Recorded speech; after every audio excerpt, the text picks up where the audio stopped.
பெண்கள் எல்லாம் பேசிக்கிறாங்க. என்ன அநியாயமா இருக்கு.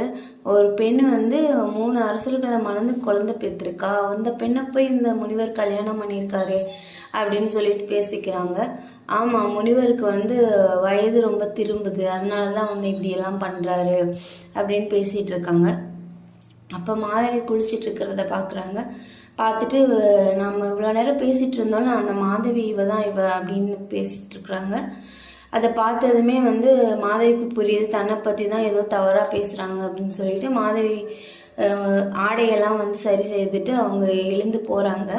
அதை பார்த்ததுமே அந்த பெண்களுக்கு வந்து ரொம்ப கோபம் வந்துடுது. இதை பாரு, இனிமேல் நீங்கெல்லாம் வந்து குளிக்கக்கூடாது அப்படின்னு கோபமாக சொல்கிறாங்க. அதுக்கு மாதவி சொல்கிறாங்க, ஏன் நான் ஏன் குளிக்கக்கூடாது, எல்லாருக்கும் பொதுவானது தானே இந்த நதி அப்படின்னு மாதவி கேட்குறாங்க. அதுக்கு அந்த பெண்கள்லாம் இது ரிஷி பத்தினிகளும் ரிஷி குமாரிகளும் பதிவிரதைகளும் வந்து குளிக்கிற இடம், இங்கெல்லாம் வந்து நீ குளிக்க